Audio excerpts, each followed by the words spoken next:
नमस्कार दोस्तों, स्वागत है आप सभी का मेरे इस YouTube चैनल पर। मैं विनीत आज फिर से आपके सामने विज्ञान विषय से चैप्टर नंबर 4 लेकर आया हूं और इस चैप्टर के अंदर आज हम कार्बन एवं उसके यौगिकों के बारे में पढ़ेंगे। देखिए, सबसे पहले जैसे कि हम हर पाठ में करते हैं कि सबसे पहले हम महत्वपूर्ण बिंदुओं की बात करते हैं, तो आज हम इस पाठ के अंदर भी कुछ महत्वपूर्ण बिंदु आपको बताएंगे। उसके बाद आपको अभ्यास के प्रश्नोत्तर और जो आपके टेस्ट के अंदर जो क्वेश्चंस दे रखे हैं उनको कराएंगे। देखिए, सबसे पहले यहाँ पे देखिए पाठ नंबर 4 में कार्बन और उसके यौगिकों के बारे में पढ़ना है और कार्बन कितना महत्वपूर्ण बिंदु है यहाँ पर। तो पॉइंट नंबर 1 में क्या कह रहा है कि हमारे दैनिक जीवन में, देखिए दैनिक जीवन में प्रयुक्त होने वाली अधिकांश वस्तुएं जैसे भोजन है, कपड़े है, दवाइयाँ है, किताबें हैं, ये सभी कार्बन के ही यौगिक होते हैं। जितनी भी वस्तुओं का हम अपने दैनिक जीवन में उपयोग करते हैं वे सभी वस्तुएं कार्बन के यौगिकों से ही बनी होती हैं।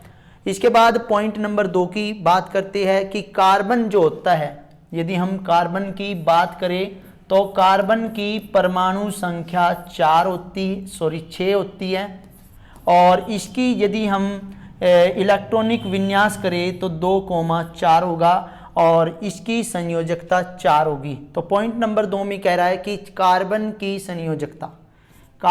संयोजकता 4 होने के कारण यह सहसंयोगी यौगिक बनाता है कि कार्बन जो है कार्बन के अन्य परमाणु के साथ या किसी अन्य परमाणु के साथ मिलकर एक लंबी चेन वाला या ब्रांच, जिसको हम ब्रांच मतलब कोई भी जिस तरह कार्बन है या तो लंबी चेन वाला बनाएगा कोई भी कार्बन कंपाउंड।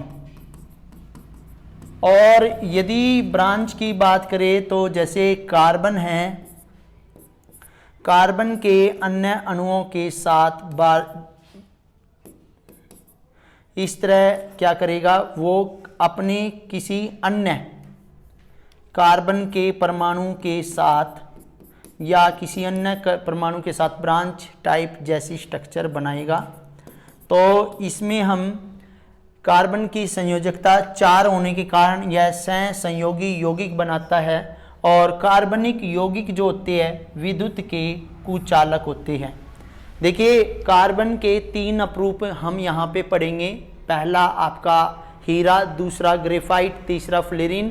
लेकिन यहाँ पे एक हम एक्सेप्शनल केस ग्रेफाइट का देखेंगे कि ग्रेफाइट जो होता है ऊष्मा का सबसे अच्छा सुचालक होता है। वैसे यदि हम बात करें कार्बनिक यौगिकों की तो कार्बनिक यौगिक हमेशा ऊष्मा के कुचालक होते हैं, लेकिन ग्रेफाइट की बात करें तो ग्रेफाइट जो होता है ऊष्मा का अच्छा सुचालक माना जाता है। देखिए, कार्बन के 2 मुख्य अपरूप यहाँ पे 2 ही दिए हैं, वैसे हमने आपको 3 बताए, हीरा एवं ग्रेफाइट। तीसरा मैंने बताया आपका फ्लोरीन।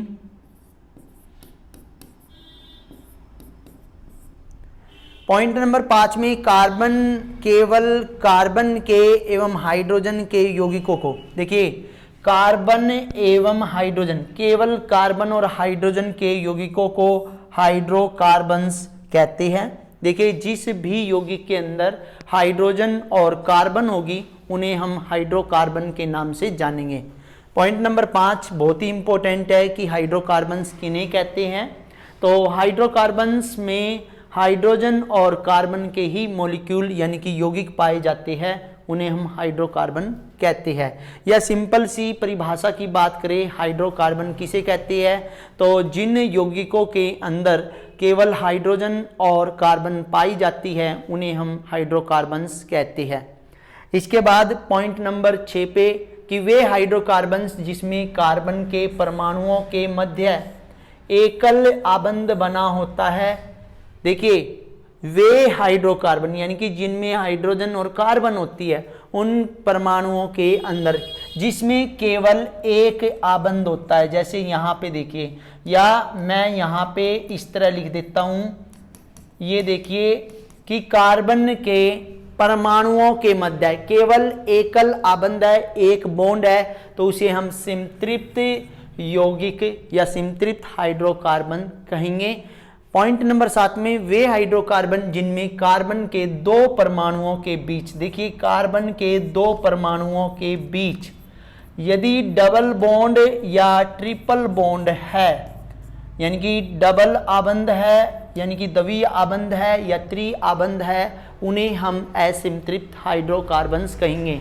तो देखिए कार्बन के जितने भी यौगिक होते हैं वे दो तरह के होते हैं, एक संतृप्त यौगिक होती है और एक असंतृप्त यौगिक होती है। मैंने आपको बताया संतृप्त यौगिक वे होते हैं जिनमें केवल जिन कार्बन परमाणुओं के बीच में केवल एक आबंध होता है उसे हम हाइड्रोकार्बन का संतृप्त हाइड्रोकार्बन कहते हैं। और जिस हाइड्रोकार्बन के अंदर, देखिए जिन हाइड्रोकार्बनों के अंदर कार्बन के यौगिकों के मध्य द्वितीय आबंध और त्रि आबंध होते हैं उन्हें हम असंतृप्त हाइड्रोकार्बन कहते हैं। देखिए जब दो परमाणुओं के बीच कोई आबंध एक जोड़ी इलेक्ट्रॉनों की साझेदारी से बनता है तो उसे हम एकल आबंध कहेंगे। क्या कहेंगे?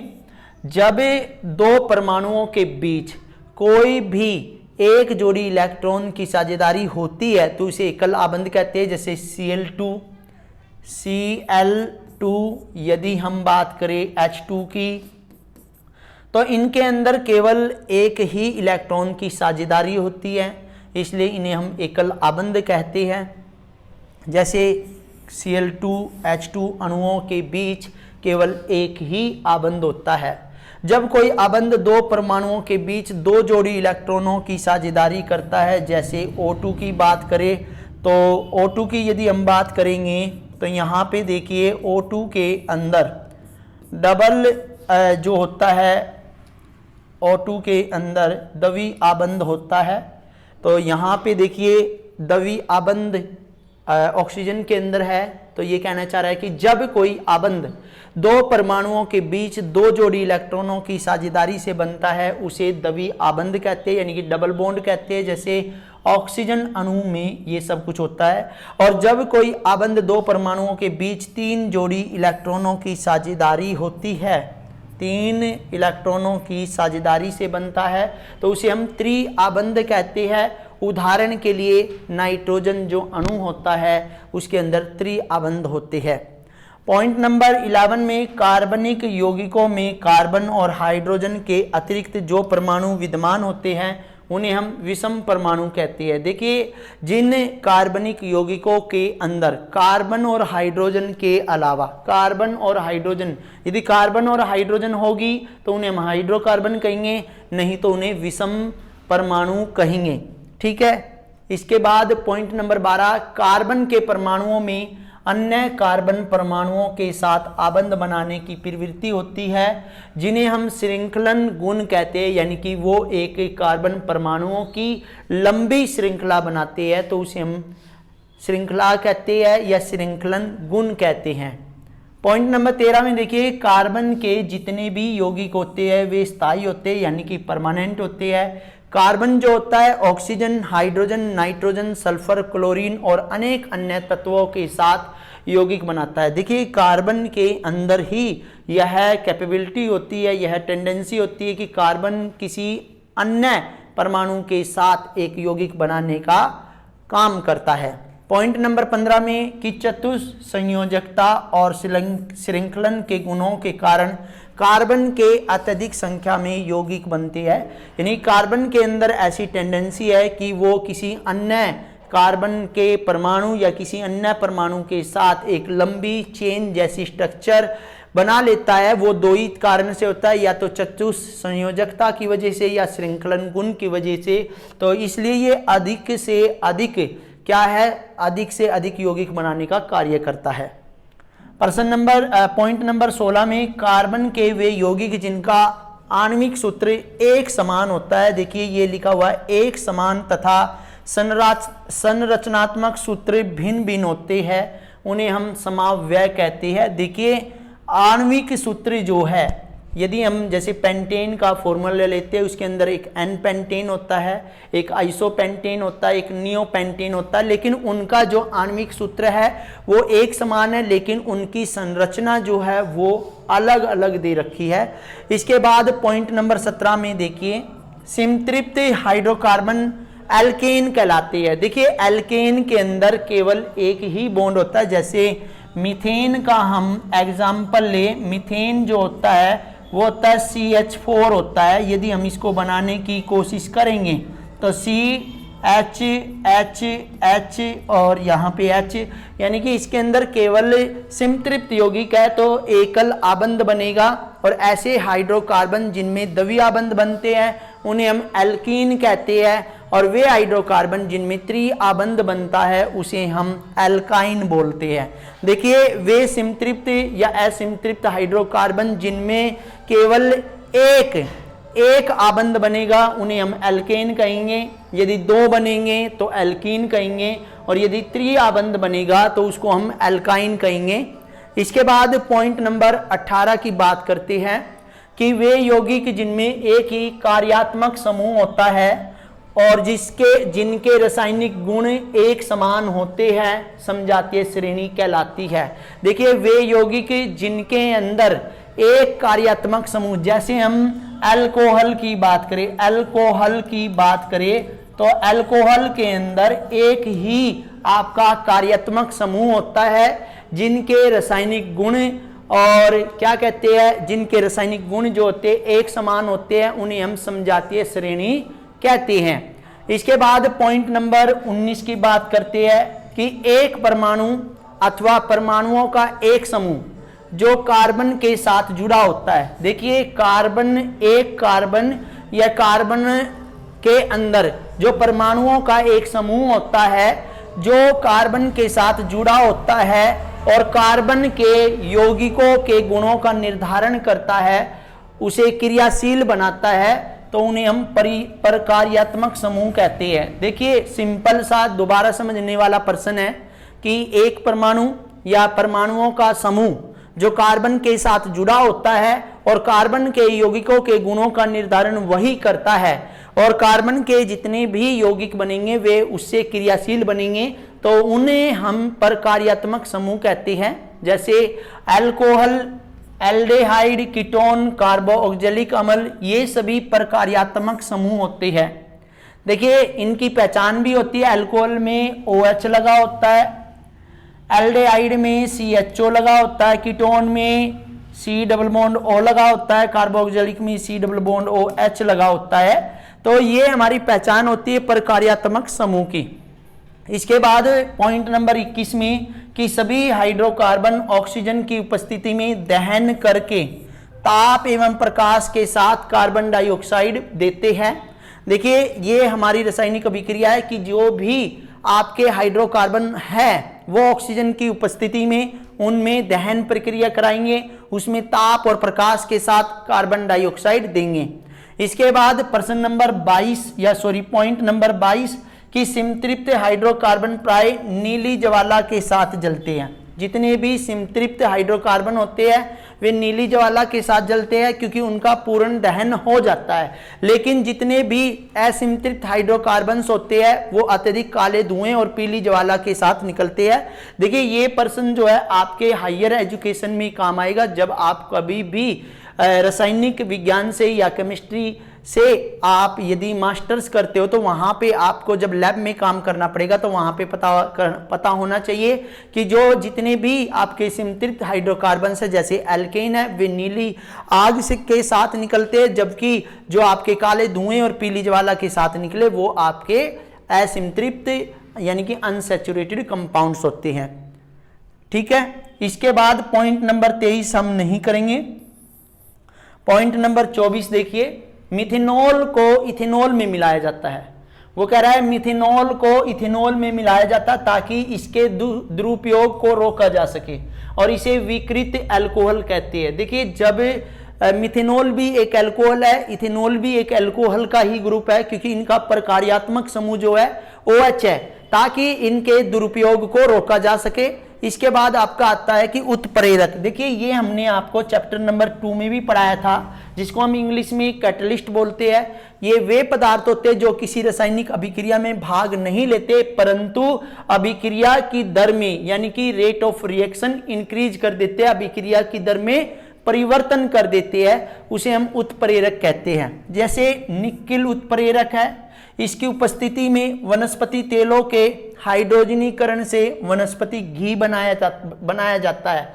देखिए हाइड्रोजनीकरण में क्या होता है कि जो हाइड्रोजनीकरण के अंदर क्या होता है, डबल बॉन्ड वाले जो मॉलिक्यूल्स होते हैं, जैसे यहाँ पे हम बात करें आर आर आर और आर की, इसके अंदर हाइड्रोजन मिला दी जाएगी तो ये हमारे क्या होगा, वनस्पति घी के रूप में बन जाएगा, यानी कि वनस्पति तेल से वनस्पति घी के रूप में चेंज हो जाएगा। देखिए जंतु वसा में संतृप्त वसा युक्त अम्ल होते हैं जो स्वास्थ्य के लिए हानिकारक माने जाते हैं, और इथेनॉल और इथेनोइक अम्ल महत्वपूर्ण कार्बनिक यौगिक होते हैं। पॉइंट नंबर 28 में देखिए अल्कोहल पीने से स्वास्थ्य संबंधी समस्याएं उत्पन्न होती हैं। देखिए जो हम अल्कोहल का यूज करते हैं जिससे कि हमारे शरीर के अंदर मानसिक तनाव और अन्य जैसे हमारा जो शरीर है अपने कंट्रोल में नहीं रहता, तो अल्कोहल पीने से स्वास्थ्य संबंधी समस्याएं भी उत्पन्न होती है। इसके बाद इथेनोइक अम्ल या एसिटिक अम्ल के 3-4% विलयन को सिरका कहते हैं। जो आपका इथेनोइक अम्ल होता है या एसिटिक अम्ल होता है उसके 3-4 विलियन % का जो विलियन होता है उसको हम सिरके के नाम से जानते हैं। इसके बाद शुद्ध जो एथेनोइक अम्ल होता है ठंडी जलवायु में शीत के दिनों में जम जाता है, यानी कि सर्दियों के दिनों में जम जाता है, और इसका कारण इसे ग्लिसरॉल एसिटिक अम्ल भी कहते हैं।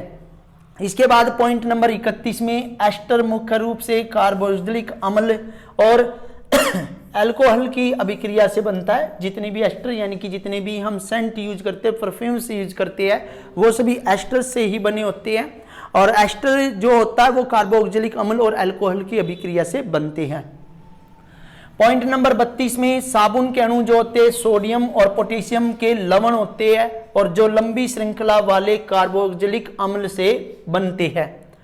पॉइंट नंबर 33 में जल में कैल्शियम और मैग्नीशियम लवणों की उपस्थिति से कठोर जल बनता है। यदि जल के अंदर कैल्शियम है, मैग्नीशियम है, तो वो कठोर जल कहलाएगा, और कठोर जल की पहचान होती है कि जब हम कपड़े धोते हैं तो उनमें झाग नहीं बनते। इसके बाद है पॉइंट नंबर 34 अपमार्जक कठोर जल में भी प्रभावी होते हैं। अपमार्जक होते हैं डिटर्जेंट्स जिनको हम सर्फ बोलते हैं। और 35वां है साबुन एवं अपमार्जकों का उपयोग सफाई के काम में किया जाता है। देखिए जितनी भी यहाँ पे देखिए साबुन और अपमार्जक, देखिए साबुन का उपयोग भी हम कपड़े धोने में करते हैं, अपमार्जकों यानी कि डिटर्जेंट यानी कि वॉशिंग सोडे का भी उपयोग हम कपड़े धोने के लिए करते हैं। लेकिन आपको बताऊं साबुन जो होता है कठोर जल में आपको झाग नहीं देगा, लेकिन अपमार्जक जो होते हैं वो कठोर जल में भी झाग दे देते हैं। देखिए आज की इस क्लास में हमने महत्वपूर्ण बिंदु ही कराने थे, और जो भी स्टूडेंट हमारे चैनल पर नए हैं वो हमारे चैनल को सब्सक्राइब कर ले, लाइक करे और कमेंट करे। Thank you.